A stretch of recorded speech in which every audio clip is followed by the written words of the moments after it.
decided that I would like to do a live stream. So here I am. And we'll see how it goes.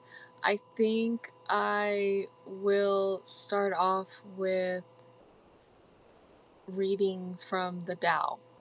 So I'm going to begin with one of my favorite passages from the Tao Te Ching.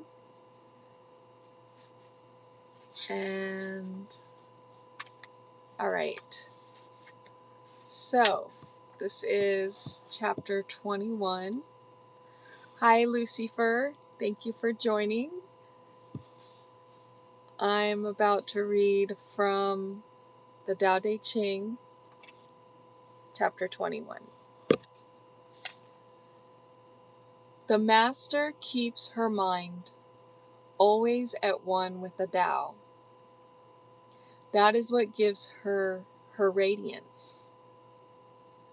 The Tao is ungraspable. How can her mind be at one with it? Because she doesn't cling to ideas.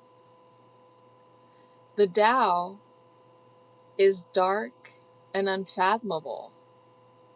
How can it make her radiant? Because she lets it. Since before time and space were, the Tao is. It is beyond is and is not. How do I know this is true? I look inside myself and see.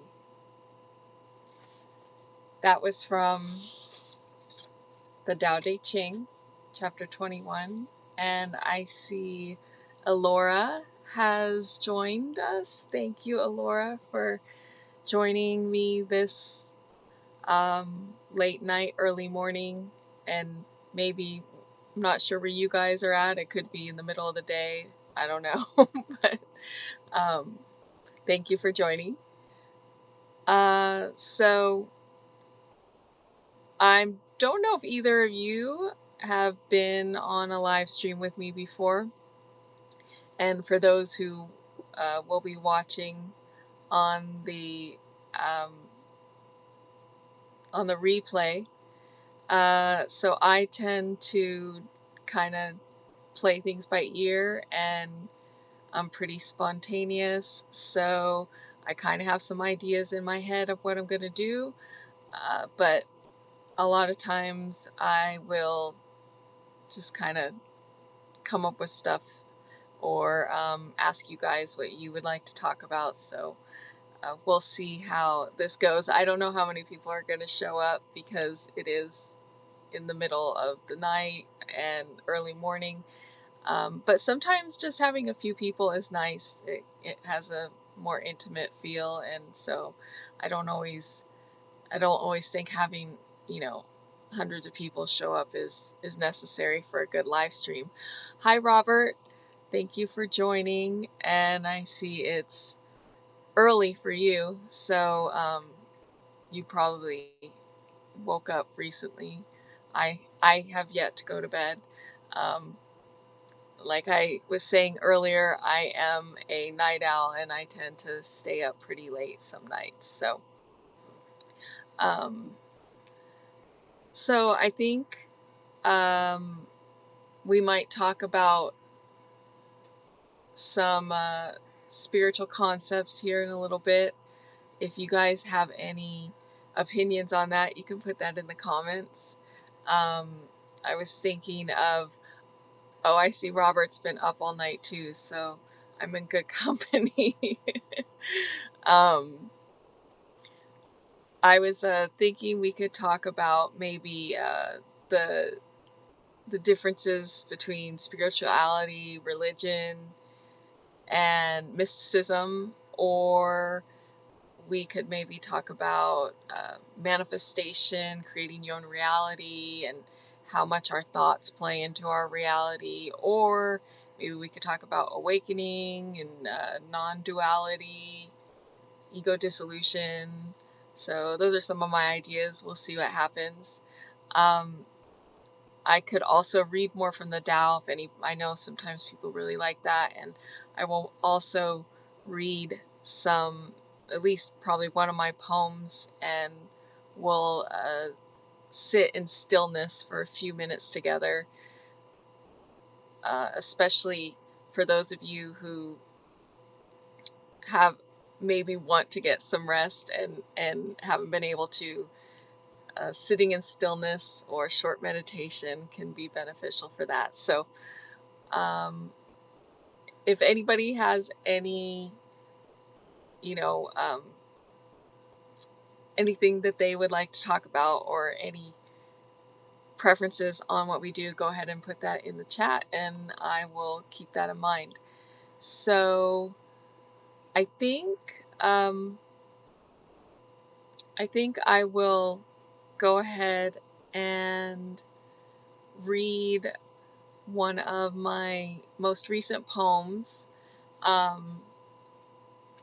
don't know if anybody saw the White Rabbit Poetry Society's Mayflowers poetry prompt event.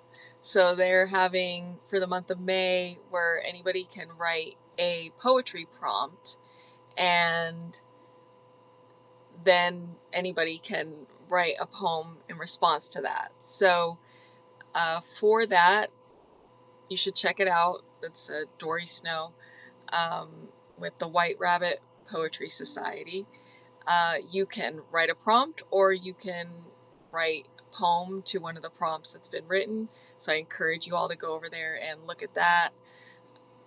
I wrote a prompt that's over there, and also I wrote a poem in response to Andrea Thorfinson's poetry prompt. And her poetry prompt is When Your Inner World Goes Still.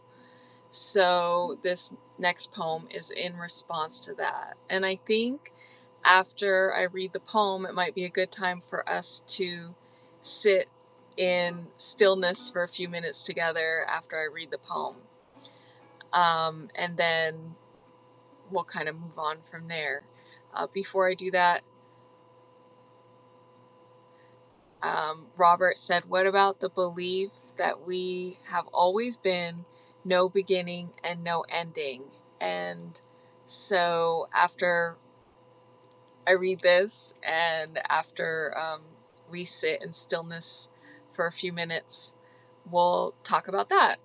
So, all right, here we go. This is the inner ear. Do you hear that?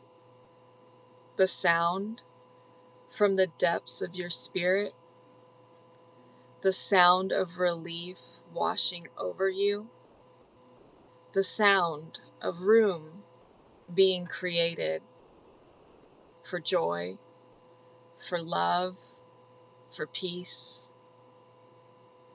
Listen, it's quiet, but it's there.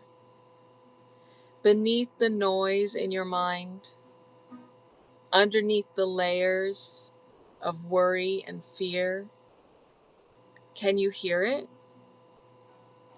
At first, you might just catch a whisper, but when you catch it, steep in it and let it fill your inner ear. Let it flood your mind, your heart, and your body.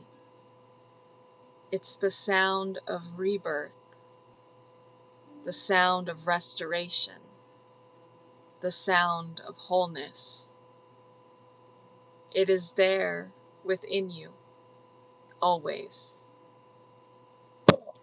So now let's sit in stillness for a few minutes.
All right. I hope you found that beneficial. It was only a few minutes, but I know that for some, it's not easy sitting in stillness, but it's nice to do it together in each other's presence. And so I hope that you enjoyed that and were able to find some stillness within yourself.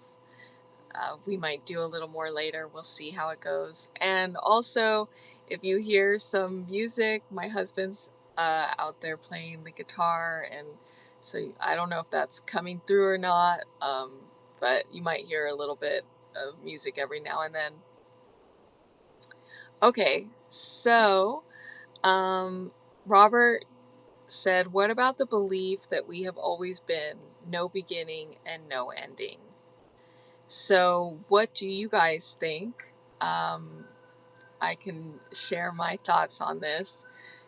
I'm also interested to hear what you have to say about this, Robert. And if uh, I'm not sure if Lucifer and Alora are still here with us, but if you are, I'd love to hear what you have to say. Um, so, I definitely believe that we have always been. That there is no beginning, no ending. Um, that's like the definition of eternity, and um, that we are eternal. Uh, the idea that like when we die, we will spend eternity in heaven and things like that, I think are kind of,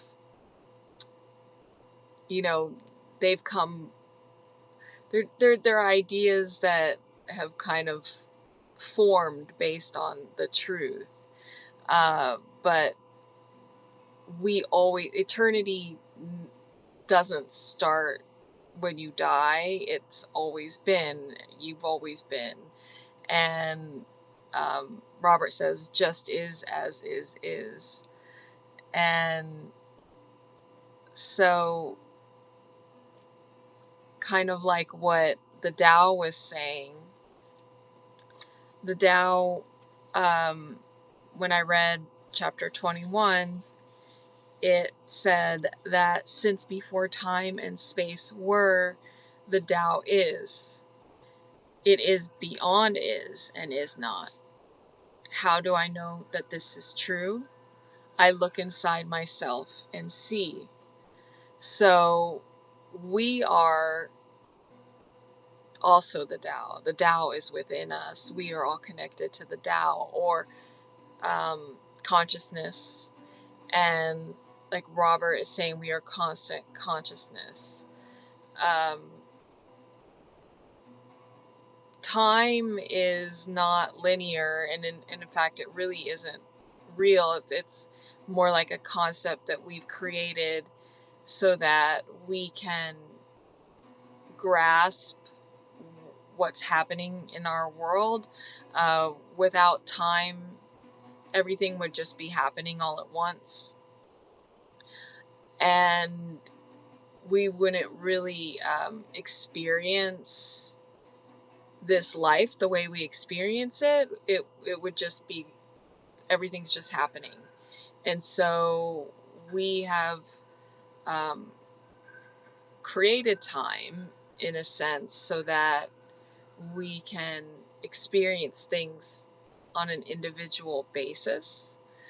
And it feels like it starts somewhere and ends somewhere, but in actuality, there is no end or beginning. It just is. And in this lifetime, that is true, but it's also true over the course of eternity. And so for some of us, this might be easier to understand than for others, depending on what you've realized about who you are and what this life is. But we are all one, and we are all one with the one, if you want to call it that. They're like, I hesitate to say we are God, because that kind of bothers or scares some people, especially people that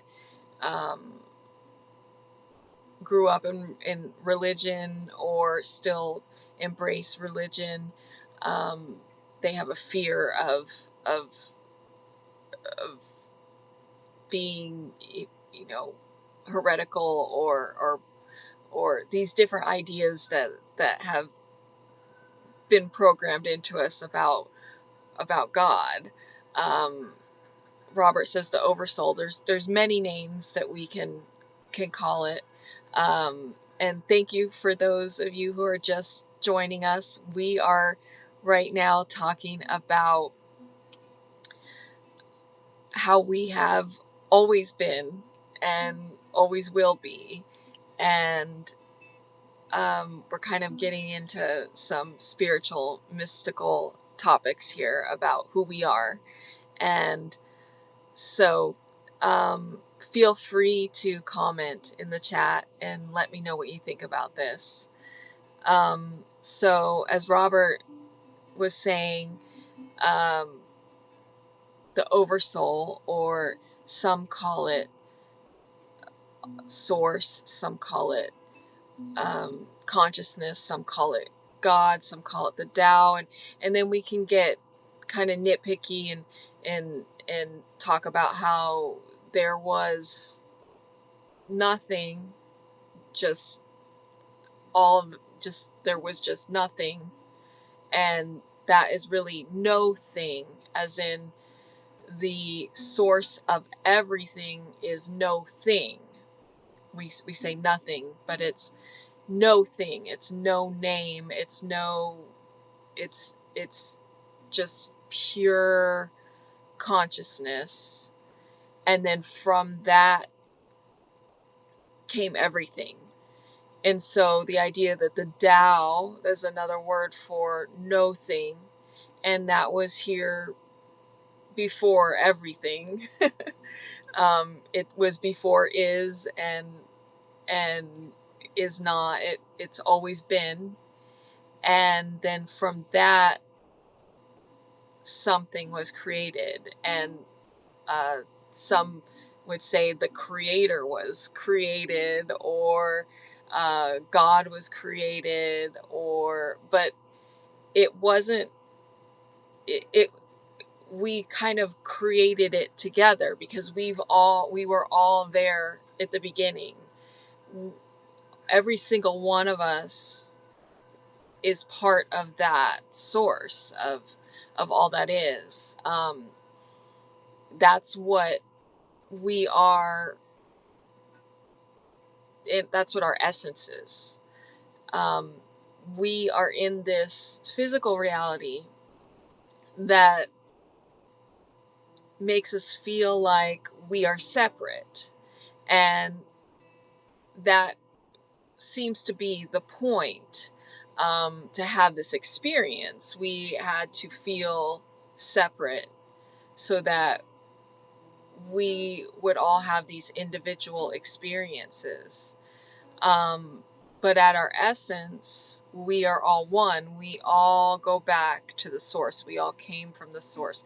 We aren't separate from the source. We aren't beneath the source. We aren't less than it. We're not less than God. We're not more than God. We are it. We are the source. We are all consciousness. It's just we came into this physical reality and we took on this physical form that I like to refer to as an avatar, and it feels like we're all separate beings, and that's what we would call an ego. Our ego is an individualistic form that makes me feel like I'm Kristina, and makes you feel like you're Robert, and makes Dean, who just joined, feel like Dean, and everybody else feel like they're individuals. And so we all have this individual experience, yet at our essence, we are all one.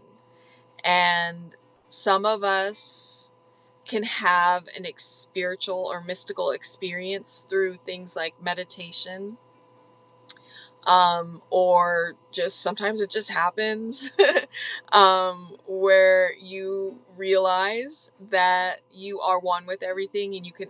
Some people, including myself, have experienced what it's like to dissolve the ego and to experience what it's like to be one with everything. And sometimes that scares people when they experience that. Other times it's a revelation. Some people uh, have, partaken of a psychedelic or hallucinogenic substances that gives them that experience, but that is absolutely not necessary to have that experience. You can have ego dissolution without anything like that. Um, and I want to stop for a second and say what Robert said, that there is no yesterday, which is very true. There is no yesterday. There's no tomorrow either. There's just right now. All we have is right now. It's always right now.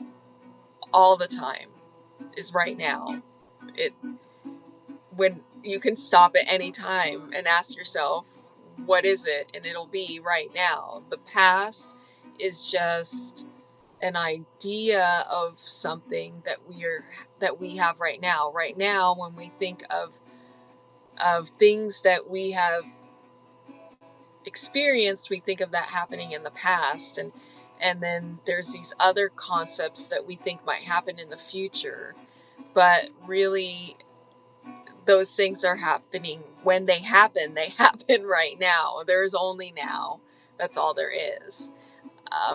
Some of us, we talk about getting out of the now. It's not that we're in the future or the past. When we're not really experiencing the now, it's because we're in our head thinking, um, or we're caught up in like emotions, or we're caught up in activities, we're caught up in certain things that seem to take us or remove us from realizing that we're in the now. But we're still in the now. Even if we don't realize it, we're always in the now.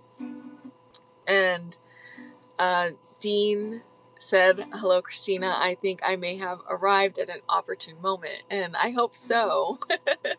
I love when that happens. And feel free to comment in the chat section about anything we're saying or anything you'd like to add.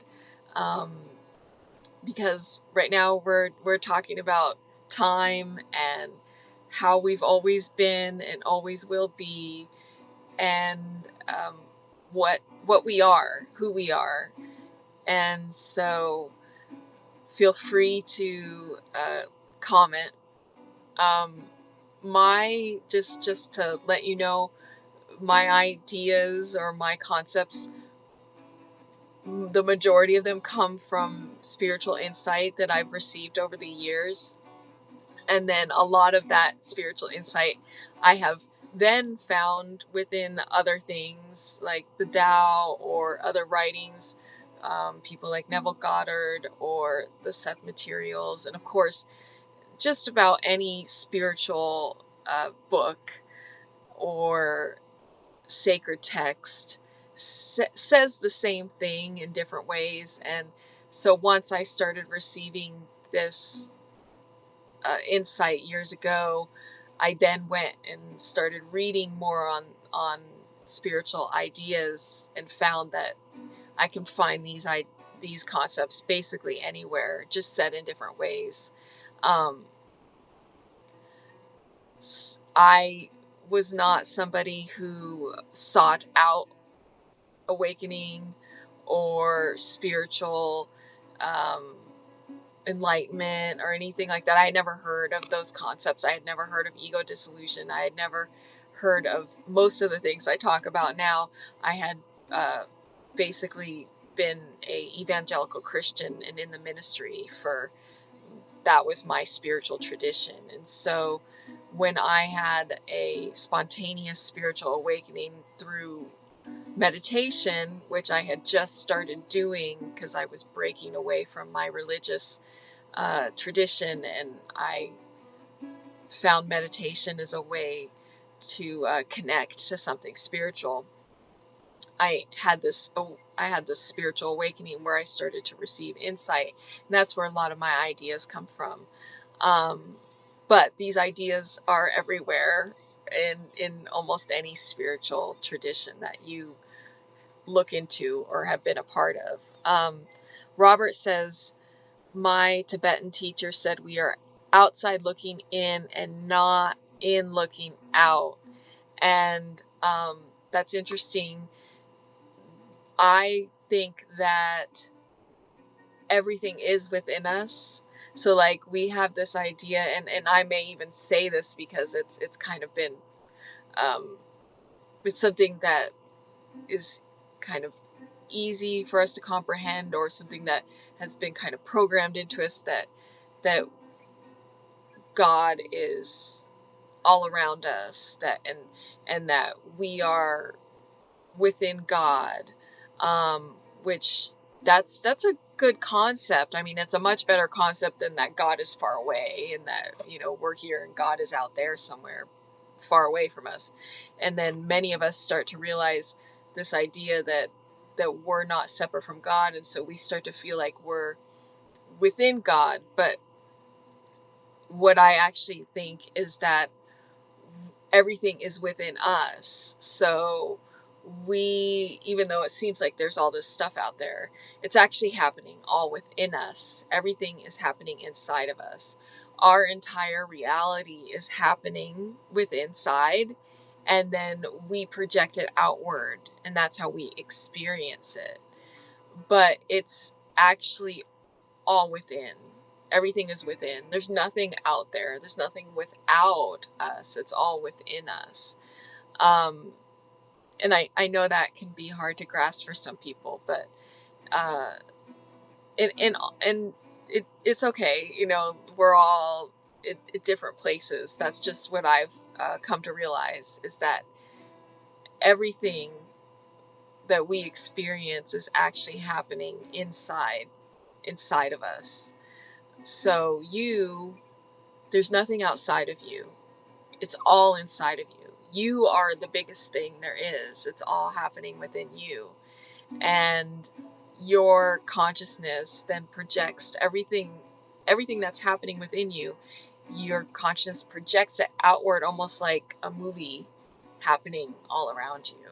But it's all coming from inside of you. Robert mentions the Monroe Institute, which I'm familiar with. I don't know how many people are familiar with the Monroe Institute, but it's it has a lot of interesting, like the meditation that comes from that and the ideas that come from that are quite interesting. Uh, and Robert mentions he was going to be a priest. Um, some of my family's Catholic, and my great aunt actually was a nun for a little bit. She ended up leaving the convent at one point. I was never Catholic. I didn't start going to church till I was 15. I was pretty non-religious until then, and then I immediately started becoming. I I joined the ministry as a teenager and was ordained just a few years later. And I was very, very involved in the evangelical Christian ministry for years. So, like I said, that was my background. I've always been attracted to spiritual things ever since I was like 3 years old. I have all these different stories. So I have always been attracted to spirituality, and I never had any tradition until I was 15, and it was Christianity. I had never heard of anything else. Like, I mean, like, I didn't know what any other religion believed, or any other spiritual tradition believed. I knew nothing about Eastern traditions, or um, anything like that, until I was 31, right after my spiritual awakening, and I then found out more about that. Um, Hi, Kristina, the secret ingredient. I see she has joined us. Thank you for joining. Um, Dean, I'm going to read some of these comments now, said, I've recently been thinking a lot about how modernity separates us from nature. I've come to realize that it also separates from non-duality, that living in society cannot work if we are one, which was pretty much what you were saying in the lovely moment I tuned in. And so I want to touch on that. I want to read, Robert said you send out goosebumps, and that's the spirit moving, I would say. And I'm glad that it is. And hi again to Kristina, the secret ingredient. So Dean, so what you're saying about how modernity separates us from nature and separates us from non-duality, and that living in society can't work if we are one. And so that's interesting because I agree and disagree a little.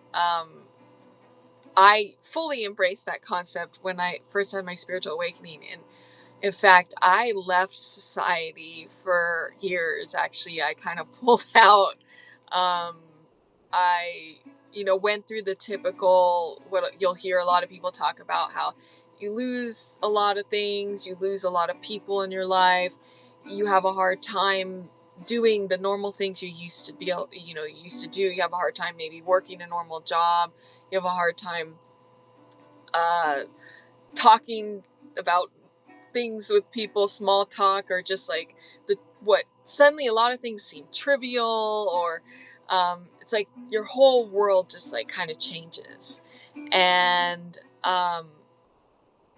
so I had this experience where, and I felt a lot like what you were saying, like that society was forcing us to separate from who we really were and from the oneness that we all are. And I spent years kind of going around, like going different places, and um,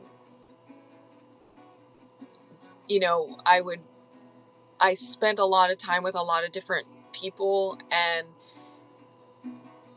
talked to a lot of people about spirituality, and this was definitely a common belief at that time, like that we had to kind of pull out from society in order to maintain our spirituality or maintain our oneness, to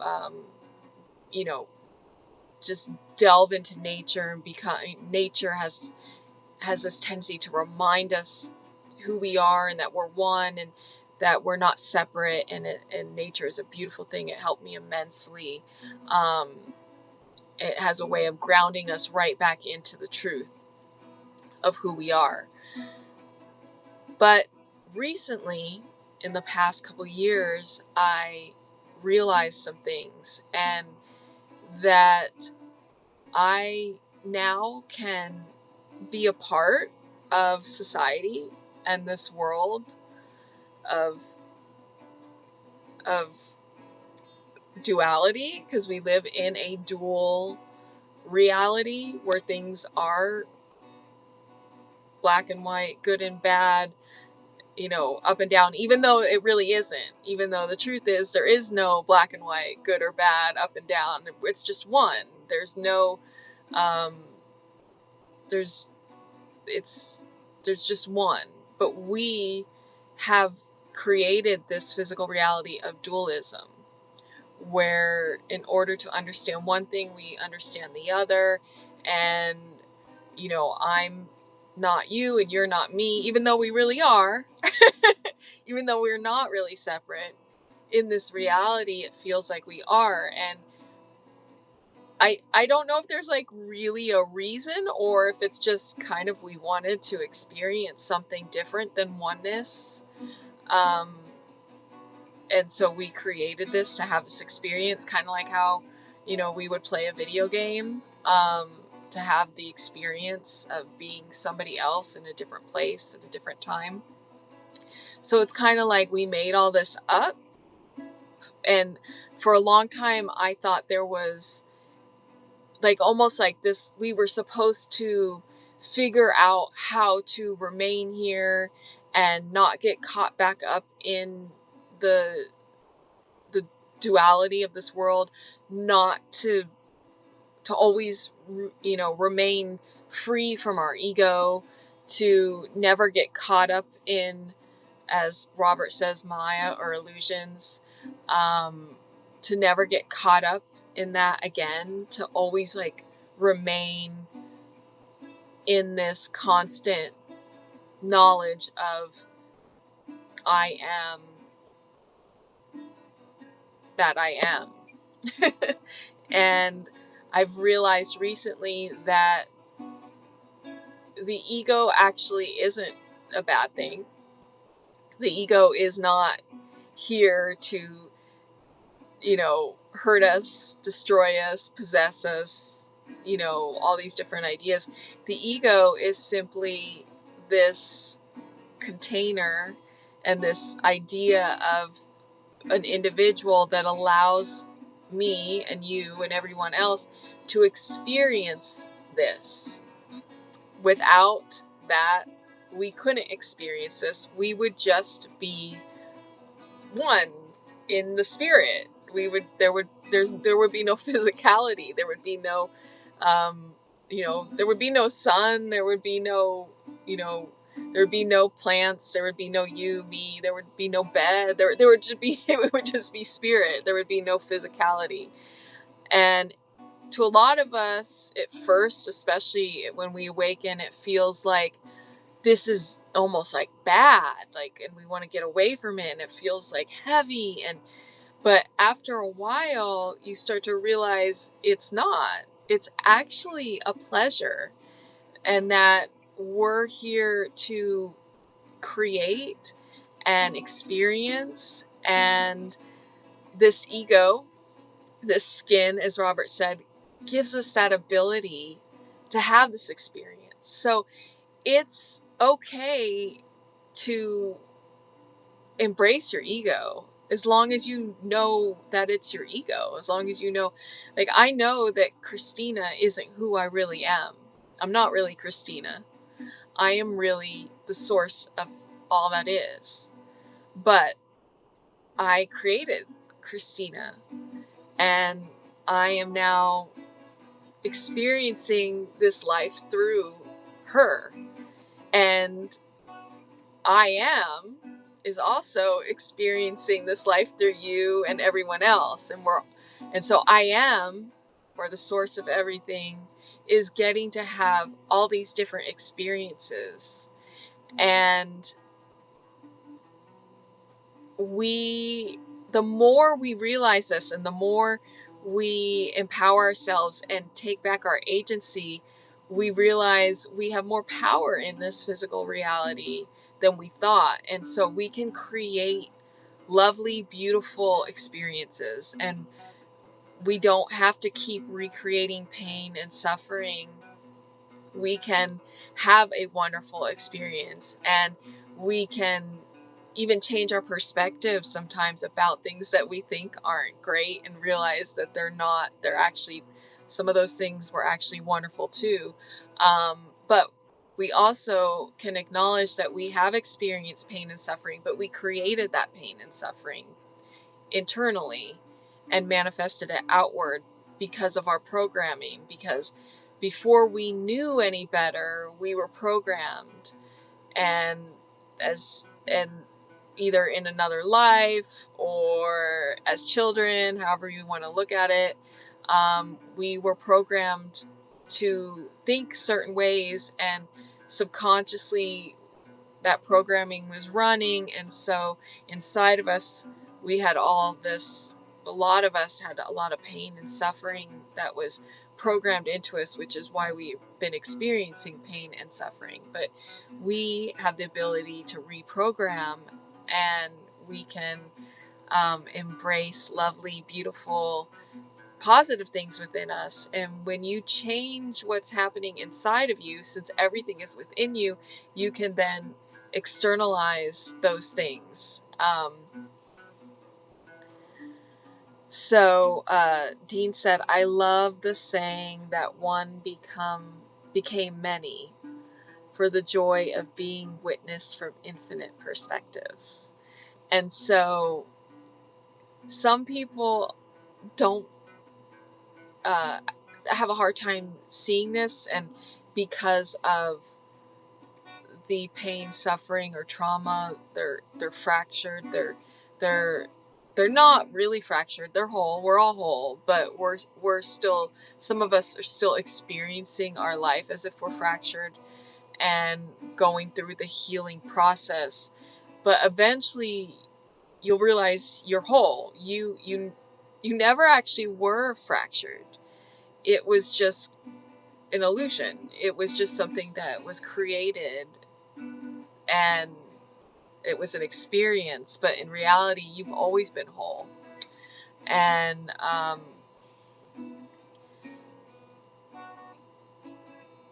so the one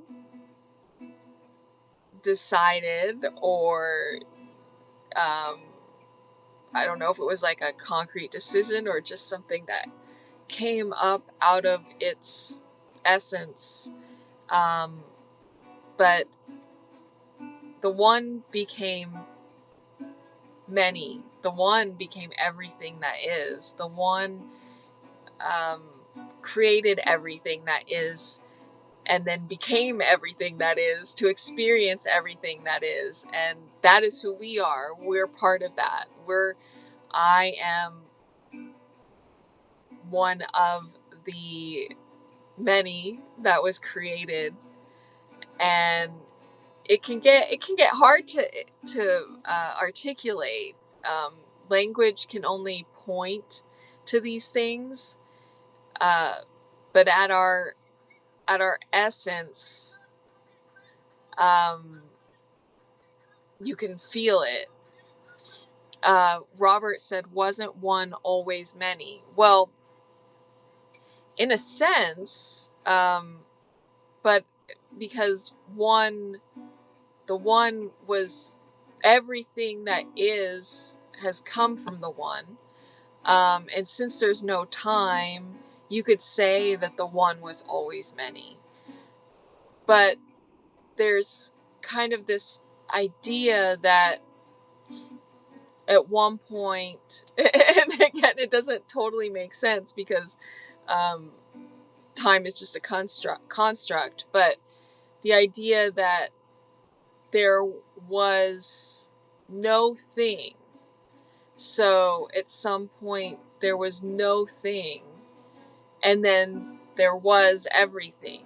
And so how we wrap our brain around that is kind of up to us, how we can comprehend that. So from one side you could look at it that there was always many, there was always everything. But from another side you can kind of see it as there was at one point no thing that gave birth to everything. And that's more of a uh, probably like a mental construct that helps us understand who we are. But they're both kind of saying the same thing. It's just different perspectives and different ways to look at it. Robert says, no empty ever. And anybody else who, if you want to chime in, feel free. So Robert says, no empty ever. Do you mean like that there was never any, that God was never empty, or that the source was never empty? Because everything that ever was always has been. So I agree with that in a sense. And that's why I say it gets confusing, because our language is our language can't articulate the spirit fully. And so, since we have always been, it seems like there was always many, but in actuality, there's only one. The many is part of the one. So, in one sense, there's only ever been one, and all of this is happening within the one as a creation or a reality. But in essence, at some point, all of this is just one. It will all go back to source and the oneness, because there is no separation. Many implies separation, but there is no separation. So that's why I'm saying it gets kind of confusing, because we've all always been, but we're also all the one. And Robert says it has always been this. Why do you think we need a one? I don't think that we need a one. I think that there is that there is no separation. So if there's no separation, if there's no separation between you and me, if there's no separation between me and this phone, if there's no separation between me and the sun, or if there's no separation, then that implies that we are one. So that's what I mean by oneness, non-duality, that there is no other, because the other is actually just another part of us. The separation is just a perspective that we have to experience this, but it's just a perspective. In reality, within, if you go within, you'll find out that there is no separation, and that you are one with everything that is there. That's what I mean by oneness. There's everything that seems like many is actually just another piece of the one. So kind of like if you have like a circle and divide it up into all these different parts, all those different parts seem like many different parts, but they're still all part of that circle. So that's what I mean about the one being one. So it's not like I'm saying there is a one thing out there that we're not a part of. I'm saying that we are all one. None of us are separate. We're all one. We're all one thing. We are all that is. All that is, everything that is, the many, all of that is equals the one. Why is the one not the very nature of separate, like mirrors? So, not the very nature. So I'm not totally sure. Like in an embryo. Yes, that's like kind of, yes. That's what I'm kind of getting at, Kristina, the secret ingredient. So Robert, I'm not totally sure. I feel like this is probably a issue of the language barrier. Like the language creates like a barrier, because it's spirit cannot be contained by language. Our language helps us understand and points to spiritual things, but it can never fully express spirit. And so when we start talking about spiritual matters, there always seems to be a little bit of a barrier, because we use language differently to try and express things. Hi, Marlena. Thank you for joining us. We are having a pretty deep spiritual conversation right now, so jump on in if you'd like.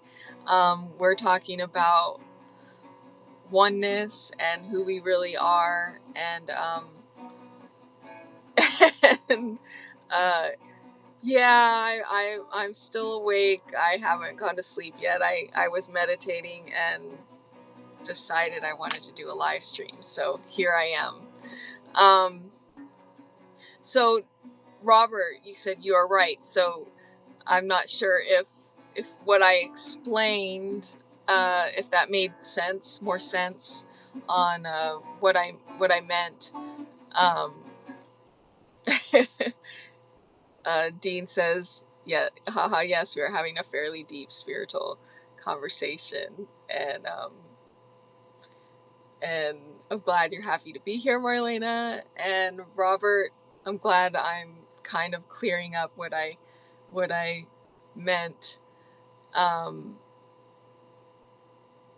it it gets tricky talking about spiritual concepts. That's why a lot of people who seek out certain spiritual things get caught in kind of a loop, because they hear about a spiritual experience through language, and the language can never live up or articulate it fully.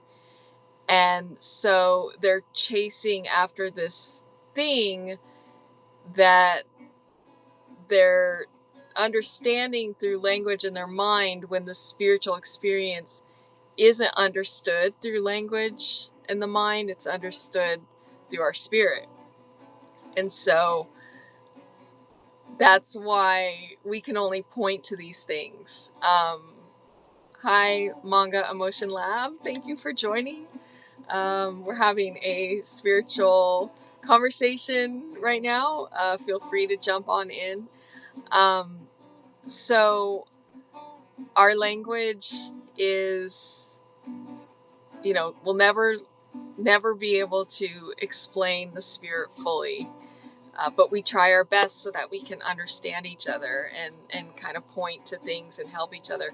But ultimately, it has to be understood within us. I feel like I was fortunate in that I had a lot of spiritual experiences before I ever heard about what happened to me. So I had never heard of awakening or enlightenment or ego dissolution or shadow work, or no one was even talking about healing or trauma or any of these things when I had an awakening experience. And so when it happened, I had the experience. I wasn't chasing it down, unlike a lot of people now. And you're welcome, Dean. I am happy to have you here and have you all here for this conversation. I am so, honored that you guys are here having this conversation with me, honestly. So many people today, aloha, Elias, it's so nice to have you here. Many people today have heard of a lot of these spiritual concepts. It has gotten, you can go on Substack, you'll hear about them. Go anywhere online, you're going to hear about them. I started having spiritual experiences when I was 3 years old, back in, the early 80s. So there was nobody talking about anything like that. No one in my family, no one on TV. There was no internet yet. None of the books, nothing. So I was just like inside of me, like contemplating all this stuff that would happen to me. And then, like I said earlier, for those of you who are just joining, I was always attracted and drawn to spiritual things. I always believed in who I called God, and I didn't have any religious training or experience. I didn't grow up going to church, so it was just something I was kind of, you know, ruminating on within myself from a very young age. But then at 15, I joined a church. I got involved in the ministry, Christian evangelical ministry, and that kind of framed my world until I was 31, when I had a spiritual awakening. And again, at this point, and I had spiritual awakenings before. I hesitate to say a spiritual awakening. I think we're having spiritual awakenings, all the time, honestly. But I had one that was very, intense and transformational. And I didn't know what was going on. I had never read about anything like this. I had never heard about anything like this. All I knew was Christianity. Um, so I didn't know what was going on. It happened spontaneously. In a sense, I had just started to learn how to meditate by reading like a half of a book on meditation, and then just going on my intuition. I wanted to know the truth. I had just kind of come from Christianity and was realizing that did not.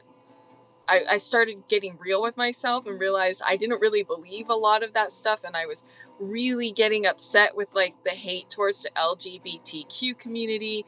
And this was in 2011, and I had seen so many things in the church that just bothered me a lot, and I don't want to go into all that right now, but I was realizing that I didn't really believe a lot of the things. I was just pretending, and I wanted to find out what was really true. I didn't like this idea, or I didn't feel true to me that God was somewhere out there, and like that I, you know, was praying to this like distant God that didn't feel real to me anymore. Um, uh, Marlena, she says, I don't know if I can recall one in my life, or maybe don't know the true definition of it. Um, Well, the more we talk about it, the more you'll probably realize you have had some sort of spiritual awakening at some point. Maybe not something super intense like some people talk about, but anytime you wake up to a truth and see through something, that's an awakening. So um, we'll see. Um, and then Robert says, starting to get real with self. Yes. And that's what I was doing. I was starting to get real with myself. And I talked a lot about when it happened, how I was, had been in denial. I had been in denial. And it was like, I was like in denial. It's so weird to come out of denial. I don't know who's experienced this, but it's such a weird experience to suddenly realize you had been lying to yourself. I haven't thought about this in a while, but when it happened, it was like, how did I do that to myself? It's like I gaslit myself. I somehow convinced myself that certain things were true that I didn't really believe. And this is coming from the person who was never afraid to be herself. Some of you have heard me talk, you've read my stuff, you've heard me on other live streams, and you know some of my stories, that I was the type of person to go against the grain, to try and get people to get off the script that I I was comfortable not being like everybody else and not going along with everybody else from a very young age, and yet somehow I still ended up lying to myself. And so when I realized that, it was hard for me to admit, and it was hard for me to accept that I had done that. But I had. And um, I had convinced myself of certain beliefs within Christianity that I realized I didn't actually believe. And once I realized that, I was determined to figure out what I really believed. And I was determined to find out. At that point, I decided to scrap everything I knew. And I was like, so I don't know if God's real. I don't know if I believe in Jesus. I don't know. Maybe it was Buddha. I don't know. Is God even real? Maybe how would I know? How can I know? And so I really just opened up and just kind of just wiped everything away and decided that if God was real, then God could come to me and explain things to me. And I truly believed that, because I had had spiritual experiences throughout my life. I had had all these experiences, but now that I was coming out of this denial, I was questioning everything. I was like, well, what if I made those up? What if they weren't real? What if, I didn't know. I felt just kind of like, I don't know anything anymore, and I need to know the truth. So like I said, I read half a book on meditation and decided I'm just going to sit and I'm going to meditate.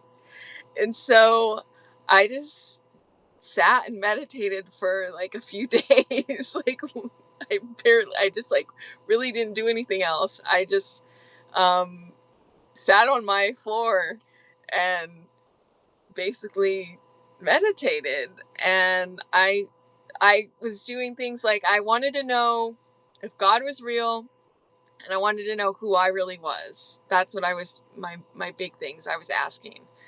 And I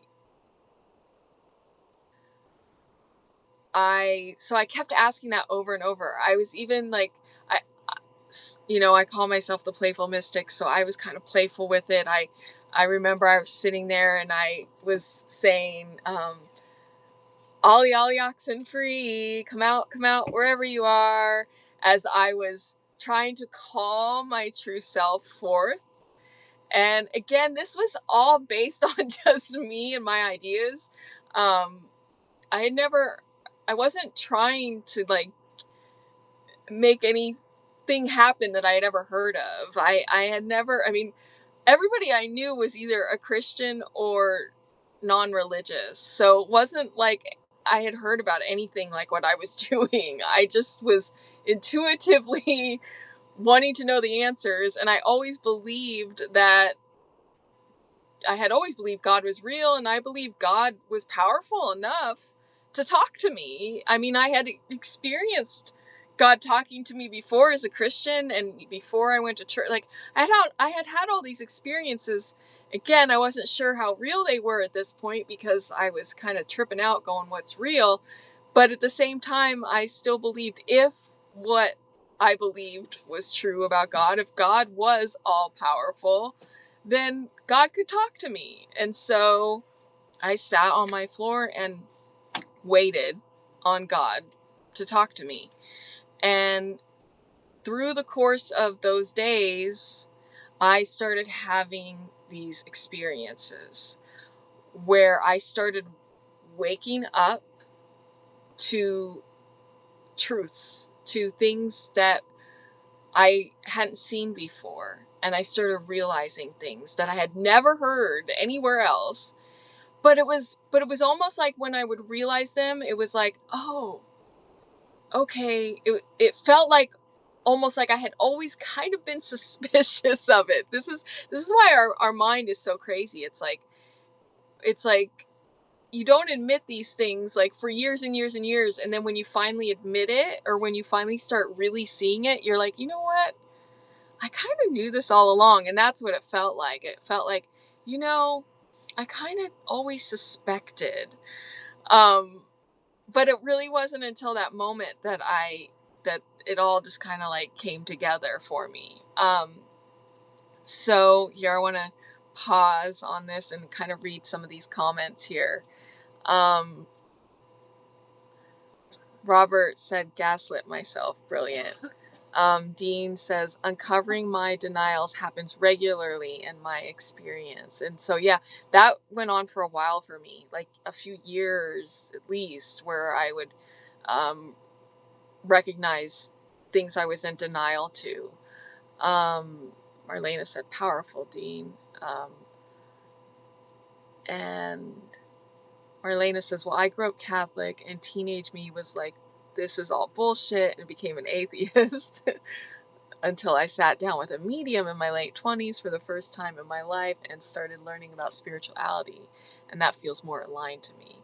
And so, yeah, a lot of people have a similar experience, growing up in church and then at some point, or maybe always feeling like it wasn't real. Um, and then eventually something happens and they open up to another form of spirituality. And religion is, like, a lot of people will say that they're spiritual, not religious. I kind of look at it as spirituality is kind of like the umbrella term, and then like religion is underneath that. It's a form of spirituality, but it's a very dogmatic form of spirituality. And then there's mysticism, which is under spirituality, which is a very non-dogmatic form of spirituality. And so I tend to say I'm a mystic and not religious, because I think those are more of the kind of two tangents. But so you can be spiritual and be religious, and you can be spiritual and not be religious. I'm not religious, like, at all. I used to be, though. You'll hear a lot of Christians say they're not religious. Like, that's like almost like a mantra. I said it. I still hear Christians say it. Everybody I knew who was a Christian would say, I'm spiritual, I'm not religious. But that was one of those things I was in denial to. And I realized, no, I was religious. I was dogmatic. Anybody who says there's only one way to God, that's religious. That's dogma. You can't claim not to be religious if you say something or believe something like that. Uh, Brian just joined. Thank you for joining. Jump right in. Feel free to comment in the chat about what we're talking about. We're having a spiritual discussion. Marlena says, my teachers and parents couldn't answer my questions. And I was like, then I can't believe in this. And so for me, I was never forced into religion. Like, when I was 3, I had a spiritual experience. I actually remember something even younger. I don't know how old I was. I was like in a crib and I saw like the sun moving and like had this like experience where I felt like I was like part of the sun, and like the sun and I weren't separate. And I feel like that was kind of like my first like mystical spiritual experience. I don't know how old I was. And then when I was around 3, I was reading a book, and I think I told Marlena this actually. I was reading this book, and well, I wasn't actually reading it. I was 3. I didn't know how to read yet, but I was going through the book and narrating to the pictures. So I was like making up a story to the pictures I was seeing. And it occurred to me that maybe that's what God was doing with us, that maybe he was reading a book about us, and or that he was writing a book about us, or, something like that. And that we were, you know, being created by God, just like how I was creating this story.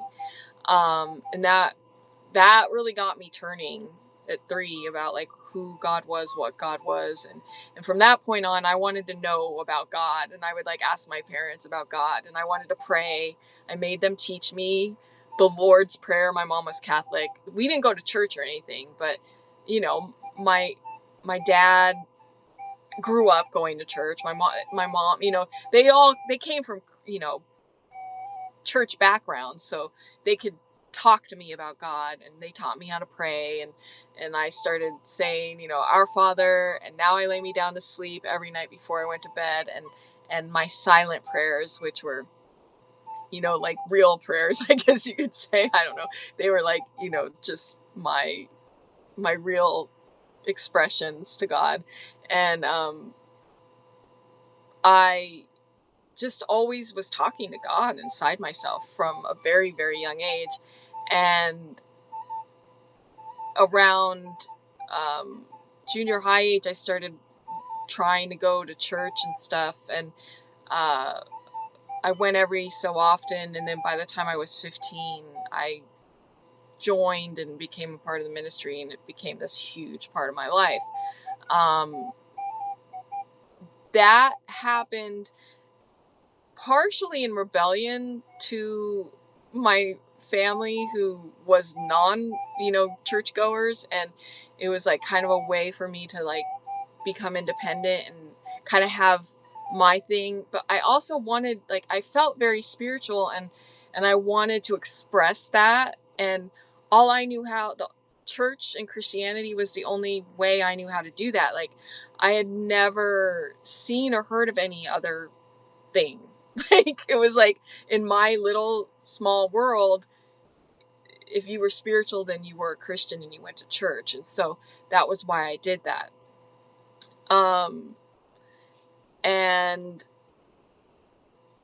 I right away though had issues like you, Marlena. Um, for me, it wasn't about asking them questions that they couldn't answer. For me, what really was troubling to me was I started reading the Bible immediately. And I also, I mean, I had started reading the Bible when I was like 12 or 13. So I actually kind of knew quite a bit when I started going to church, and I was a voracious reader, so I really jumped in. And I also had a bunch of spiritual experiences already with God, like real spiritual experiences where I talked to God and God talked to me, and I understood certain things. So then when I started going to church, it actually became kind of clear to me right away that most of the people there didn't know anything. So I would ask them questions, not because I was looking for answers as much as it seemed like they didn't know anything. Like, I was shocked. It seemed like they hadn't actually had spiritual experiences. And later on, I would come to find out that was pretty much true. Most people in church are just going. They grew up, they're just going through the motions. But at first, when I first got there, I expected everybody to be there because they wanted to be like me. Like, they were there because they knew God and wanted to enrich their relationship with God. That's why I was there. But it became very clear that I was one of the only people there for that reason. And so I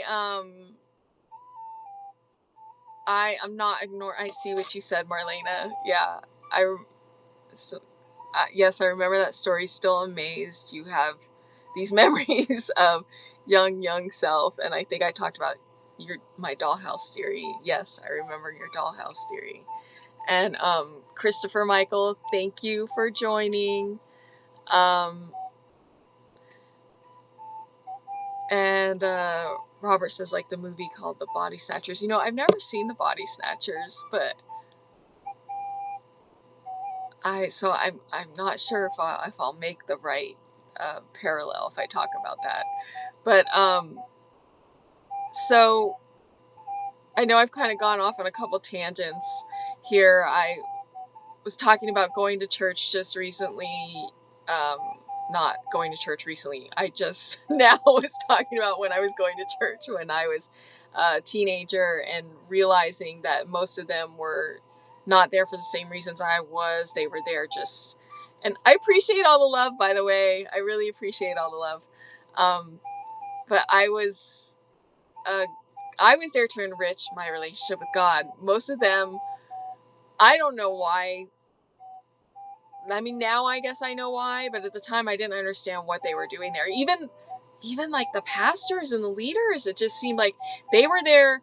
I started realizing they were there for like power reasons, it seemed like, and the kids were there because their parents were making them be there, and the adults were there because they had always gone to church, or they had gone when they were kids and now they were coming back. It seemed like no one was really there because they knew God or wanted to know God. And so I started, like, right away, I was like, what's going on? And it was very kind of disturbing for me.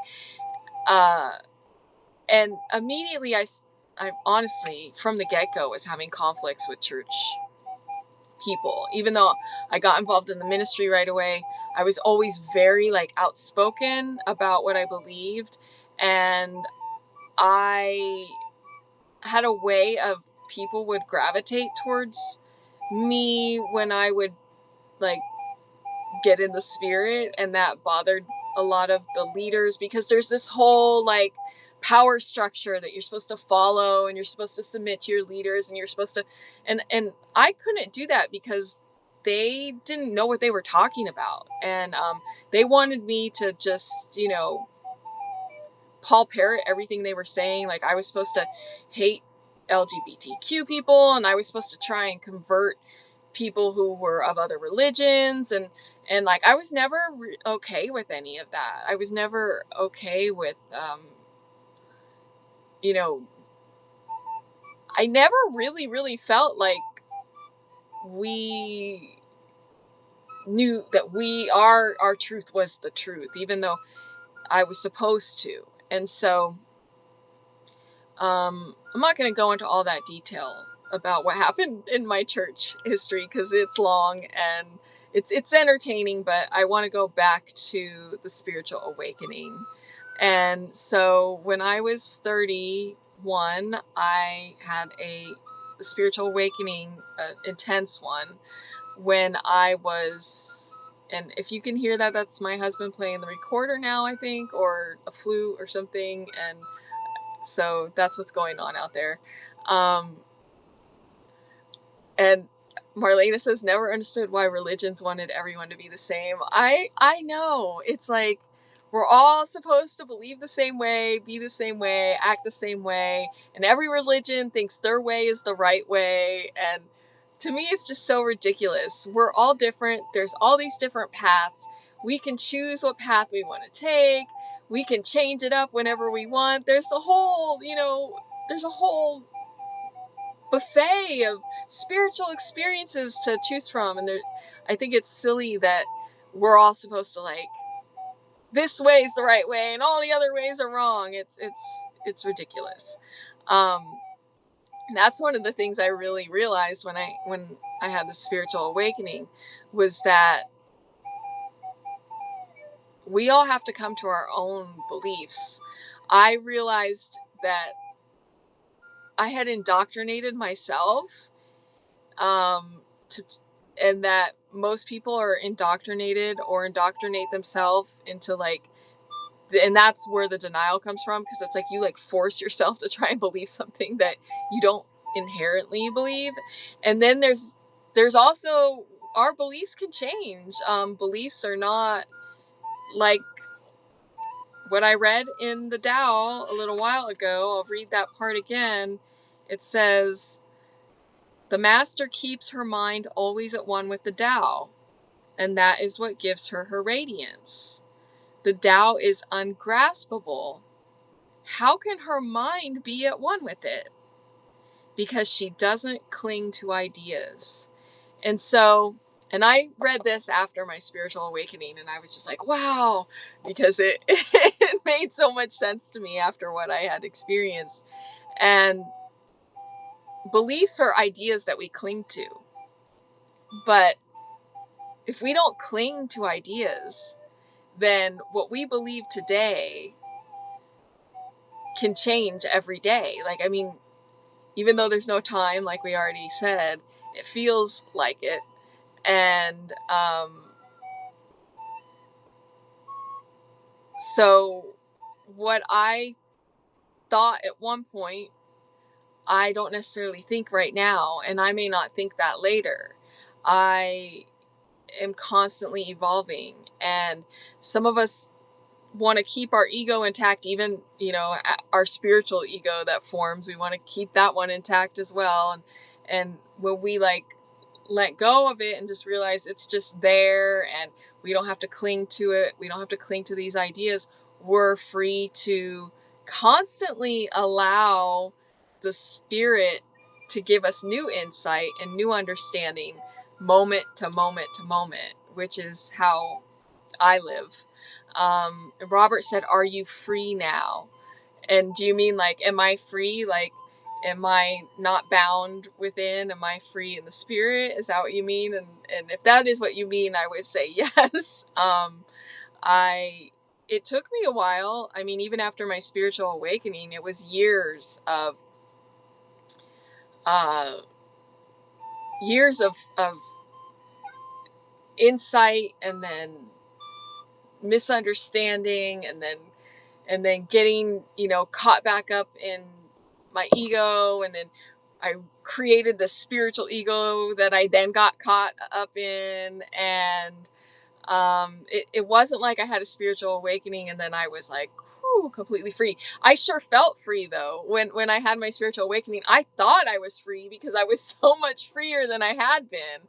I mean, when I experienced ego dissolution for the first time, it was scary. I will say that. I was meditating and I started to experience during the spiritual awakening. I started to feel like I was dying. I didn't know what was happening. Again, I had never heard of ego dissolution. I'd never heard of ego. Like, I didn't even know what an ego was. I ended up calling it my clone for a long time because I didn't know what else to call the ego, until I started reading and finding out there were terms for this. But in the beginning, when my ego started to dissolve and I started to feel like I wasn't really Kristina, that I was something more, that I was something beyond that, it started to feel like I was dying. And I didn't know what was happening. My body was reacting, my nervous system was reacting. I didn't even know the term nervous system back then. I just knew I was shaking, and my body was like, it felt like my body was being thrown around. It was like pretty intense. And I was like, up and down and all around. And my husband was there with me. And, we were kind of experiencing this a little bit together. I don't know exactly what he was experiencing. I made the mistake of thinking he was having the exact same experience as me, which I now know isn't true. He was having a different experience, but still, we were still experiencing something similar. He was also experiencing some sort of ego dissolution. And like Robert said, you can't breathe. Yes, it felt like I thought I was dying. Like, at one point, I remember telling him, all right, I'm going to go upstairs. I'm going to meditate. I'm going to like, it was like I felt like I was hoping that I would start to understand what was going on. But I remember telling him, I don't know if I'm going to die. I might die. I don't know, but I felt like I had to go through with it. It felt like if I stopped, then I would never know. I would never know if God was real. I would never know who I really was. I would never know. And so I kept going through with it, and I kept letting what was happening happen. And like Robert said, just can't stop crying. Yes, there was a lot of crying. There was a lot of emotion. Oh man, I remember it would like come in waves. It would like come in waves. Like, I would be very emotional. I would cry. But then I would kind of like go through another wave where then I would become like really empowered, and like start to realize things, and I would get all this like energy. I for those of you who don't know, I danced for many years, starting at 5 years old. And my favorite was tap dancing. And so I would get really empowered, and I didn't have my tap shoes on or anything, but I would start like almost like tap dancing, but like just with just all this power and like expressing the insight that I was having. So I would have that experience, and then I would kind of like come back to like a stillness, and then I would sit and I would meditate, and I would like ask to be shown what was, again, I would start saying things like, all y'all are oxen free, come out wherever you are, trying to get my true self to come forth. It was like I was trying to draw who I really was out. And so I was like instigating all of this, but I didn't know that I was instigating this. Like, I didn't know what it meant when I was doing this. but I was basically trying to figure out who I really was, and who I really am is the source of everything. I am one, just like you. We are all one. We are all the source, consciousness, God. Um, whatever you want to call it. There's so many different words, and so I was on the path to figuring that out, going through this process, and this went on. This went on. This waves of um, crying and emotion and trying to figure out who I was, and all this. This went on for like weeks, honestly. There would be some like breaks in between, like where where I would like try and like I wasn't eating actually. It was like I ended up fasting throughout this experience. Not I didn't do it on purpose. It's just what happened. But I had a son who I had to take care of, so it was like almost like the spirit would allow like me, or I was allowing myself, however you want to look at it. Like I would kind of like come back to my physical senses for a short time and like take care of him, but then like I would I felt like I was like almost out of my body.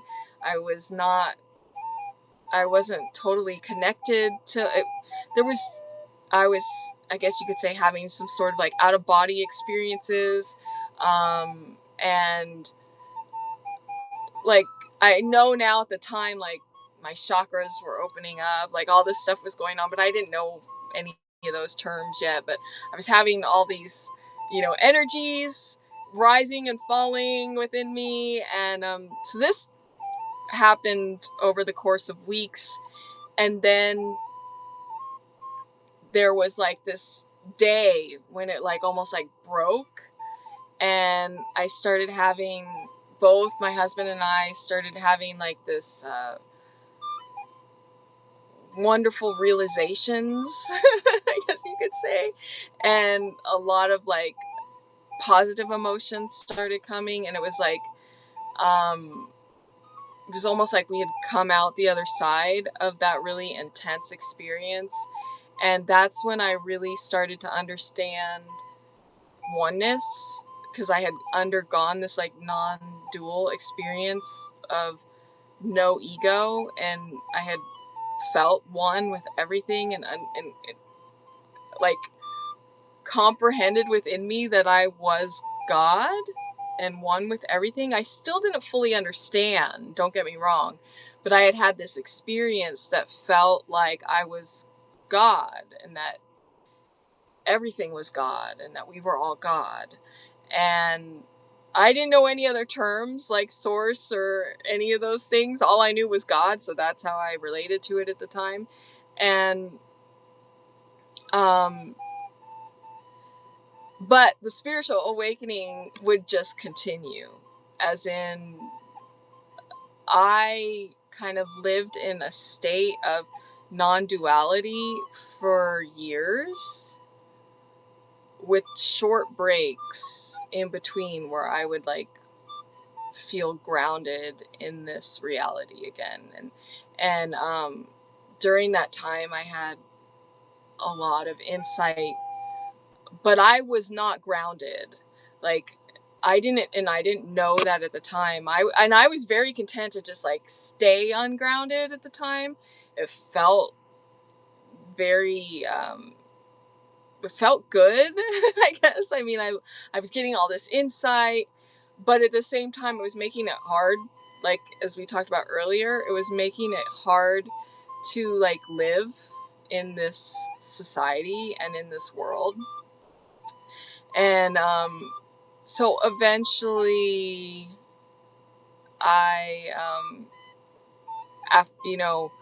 kind of came back to the physical reality and tried to um, understand all of those things, that all that insight I had received. I started trying to make sense of what it all meant. Um, so it's been a long journey.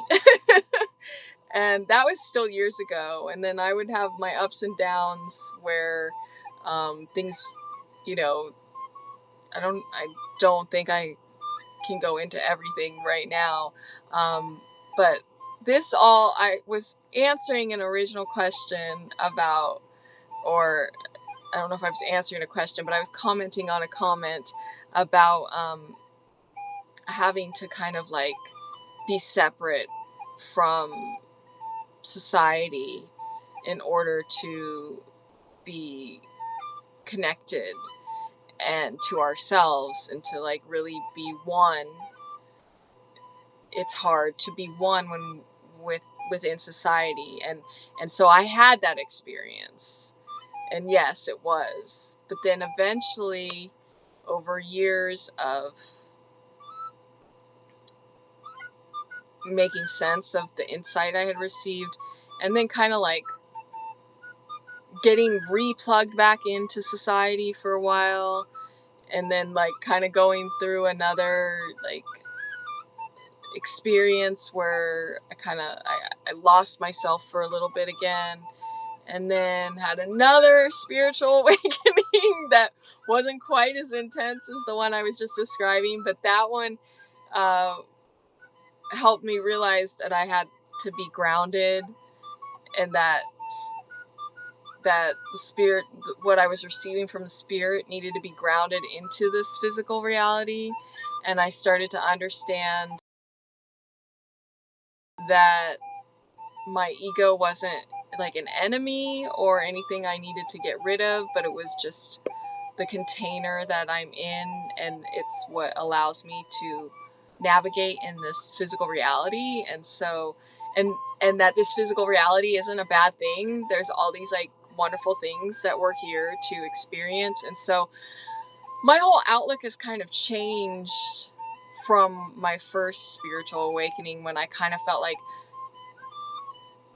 we were supposed to escape in some sense, like, and that was like the whole ascension thing was really popular at that time. Eventually I heard about that and I was like, yeah, we're gonna ascend and like escape this reality. And like now I don't see it that way at all. I think we're here, our ascension is a spiritual thing. It's not like we're going anywhere. We're gonna stay here and live in this world and bring the spirit into this reality. We're not leaving this physical reality or leaving society. We're bringing it into society, and we're bringing it into the spiritual reality. At least that's how I see it, and that's what I'm doing.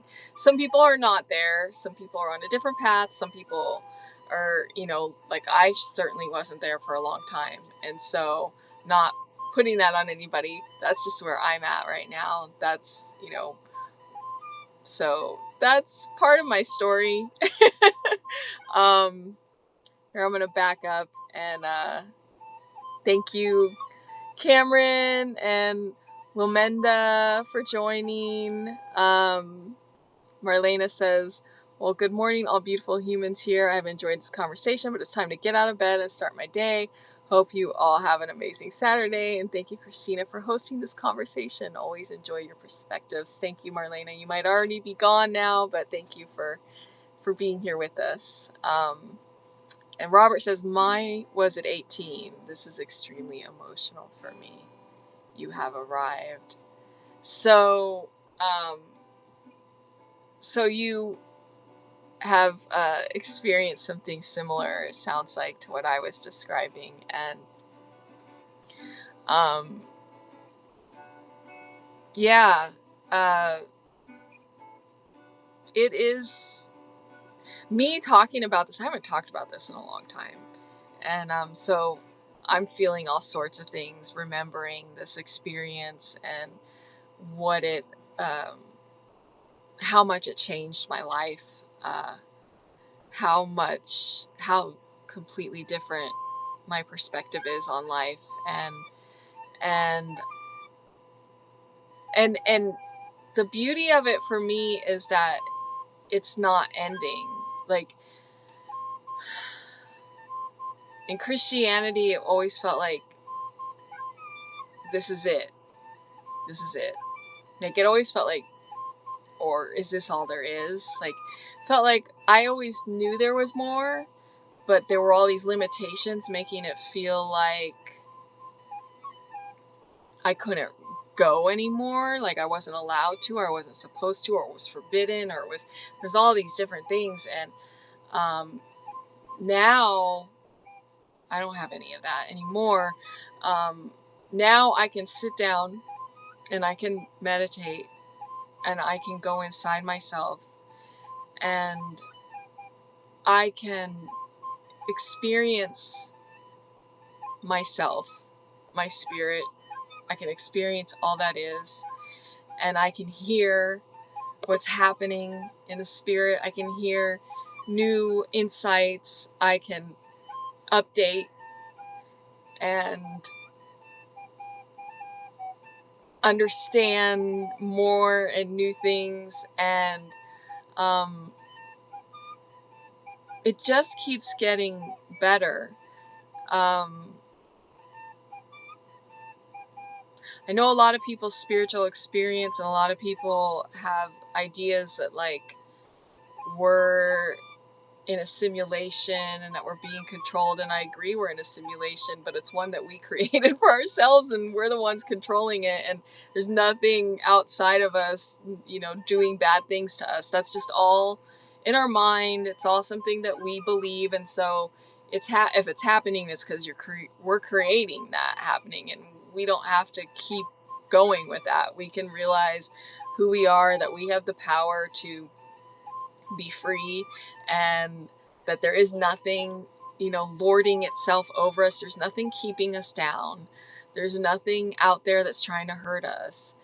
All of those things that seem like that are programming that's inside of us that we're projecting outward, like I talked about earlier.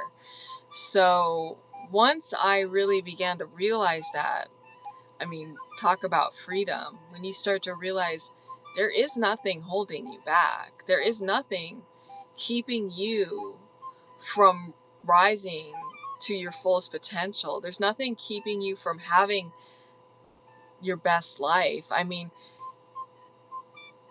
and then we go, but what about this bad thing? What about that bad thing? Well, that's happening because part of us is still part of the collective, which we all are a part of, is still harboring those things inside. And so they're still coming out. And I've mentioned this before, it has to come out for us to see it and deal with it. And so those things that are happening are just showing us what's inside that needs to be transmuted into goodness, into what actually is. And so where does that leave us in our conversation? I know I've gone all over the place, but I guess one of the big things that I would love to get across is that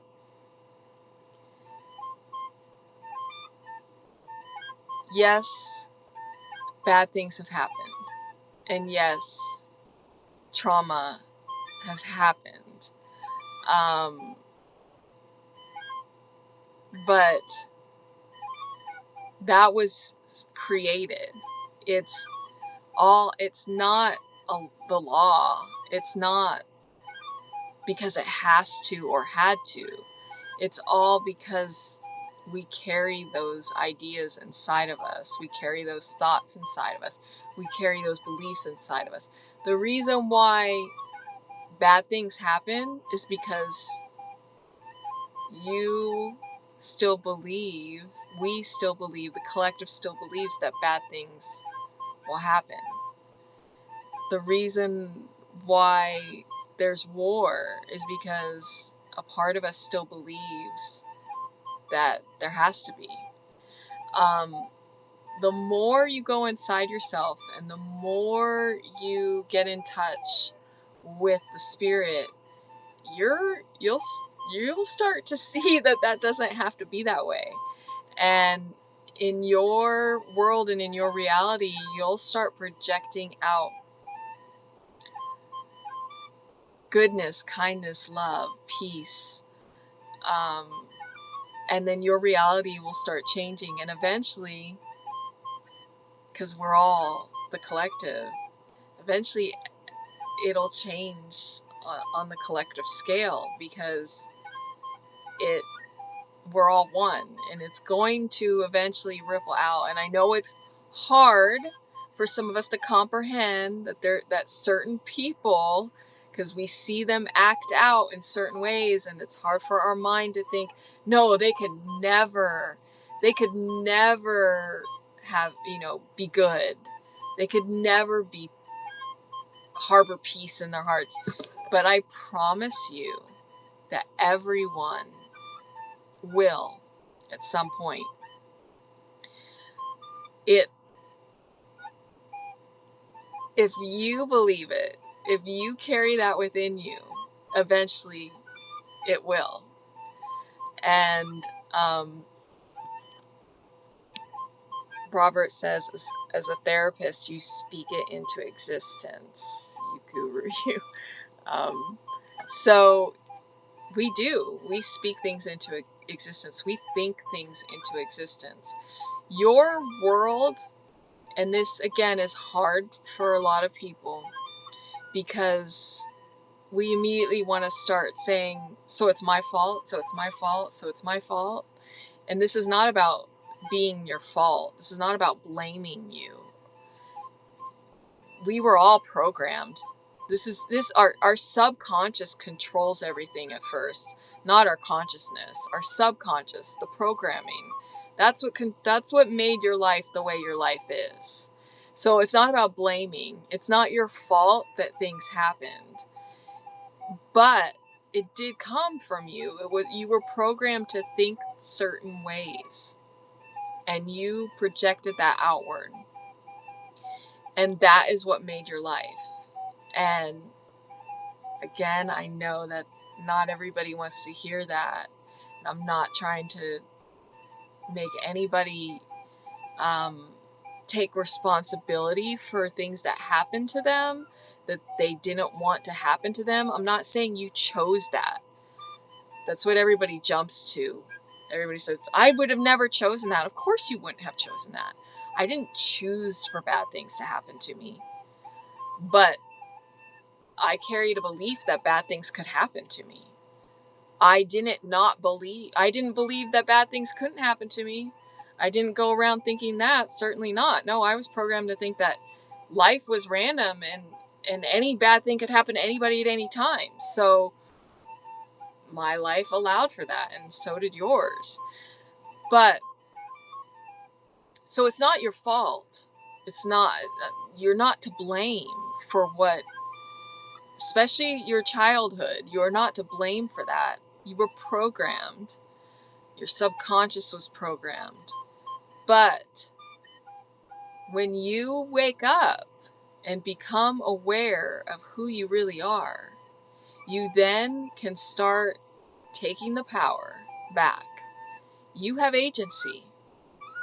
And you can start becoming aware of what you're thinking, what you're feeling, and you can start reprogramming yourself. I know some people don't like those words, but I think it's easy to relate to. You can start changing the way you think. You have the power to create your internal reality, and everything that is within you. So you can change what's within you. You can make it beautiful. You can make it peaceful. You can make it full of love and kindness and understanding.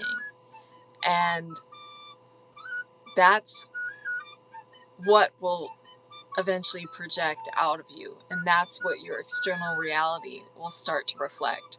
Because your external reality is just a mirror of what's inside of you. It's just a reflection of what's inside of you. And it's not always like, sometimes we're like, wait, so that person is me, and so like they're a narcissist, so that means I'm a narcissist? No, but you may be carrying a belief that there's narcissism and that people can be narcissists and that person is a narcissist. So it's not necessarily reflecting who you are, but it's reflecting beliefs that you carry. It's reflecting thoughts that you carry. If you believe that bad, like I talked about Murphy's Law in a live stream before, if you believe that bad things will happen when they can, that like whatever can go wrong will go wrong, I think that's what Murphy's Law is. If you believe that, well then your life's going to reflect that. It's not that you chose, it's not like you were like thinking, I think,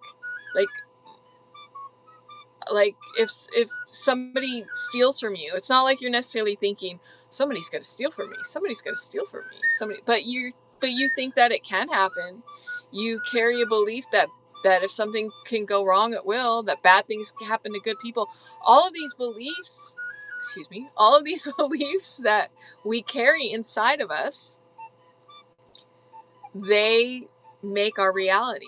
And so you have the power to change your reality. Well, your reality is what's inside. You have the power to change this physical experience by changing your inner reality. Robert says, phew, great points. I'm proud of you. Well, thank you, Robert. I appreciate that. So I don't know, maybe I've been talking a while. Not sure if we should wrap that up here. If there's anything else anybody wants to talk about, throw that in the chat real quick, or else we will start to wrap this up. I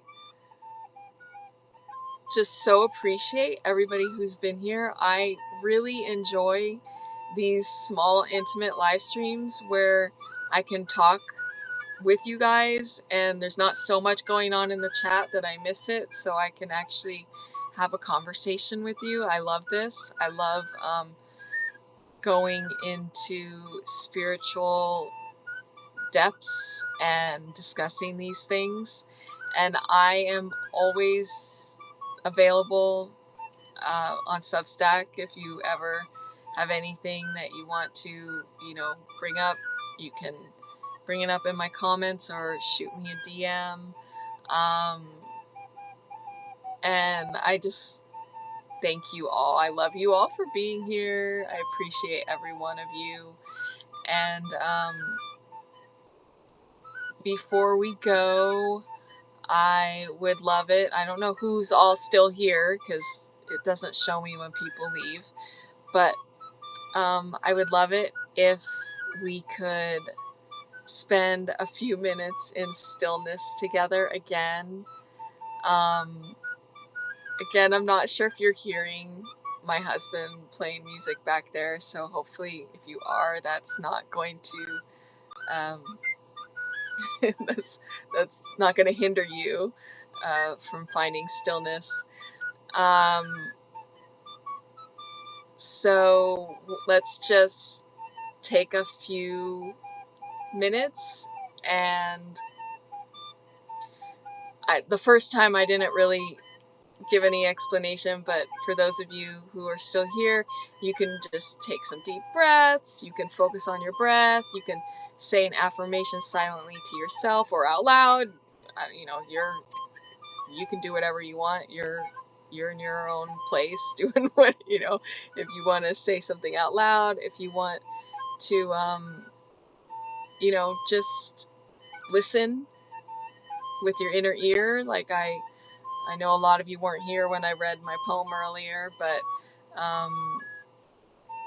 listen beneath all of it and you can just find that stillness. So let's just sit together for a few minutes, and then if there's nothing else in the chat, we'll probably wrap that up.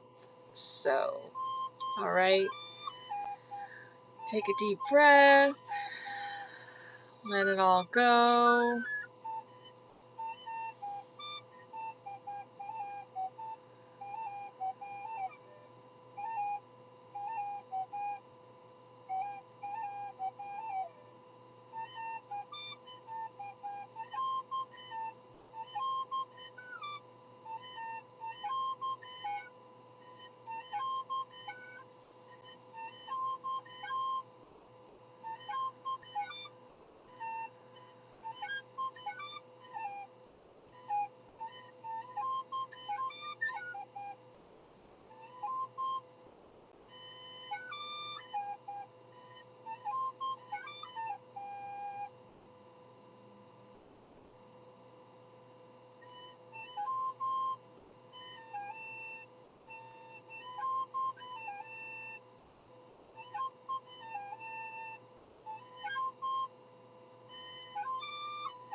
Okay, I hope you enjoyed that. I hope you found some stillness. I hope you, I'm pretty sure you could probably hear my husband's serenade, so I hope that you enjoyed that as well.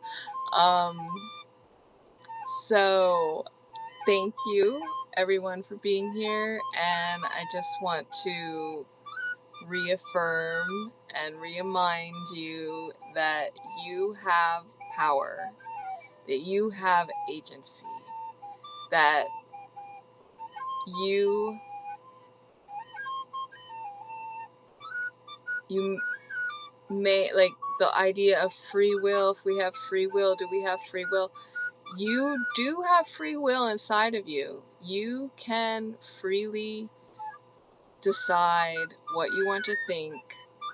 You can have power over your inner world, and that will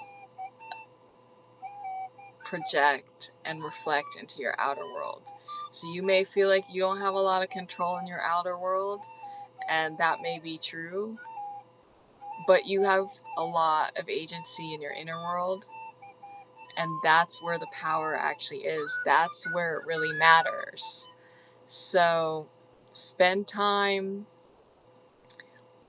becoming aware of what you're thinking, and that's the work. Do the work to transform your thoughts into something beautiful, into something lovely, into something whole. You're whole. You are whole. You might not feel like it. You might feel like you're dealing with trauma. You might feel like you're, undergoing healing, but you are whole at your essence. You are. And so just, I hope you remember that as you go on your way. And I see, Serica, not sure if I'm pronouncing that right, just joined, but we're actually just getting ready to say goodnight, say goodbye. Well, it's early for most of you. I feel like it's still night because I haven't gone to bed yet, but good morning to most of you. And I appreciate you all for being here. And I will see you next time.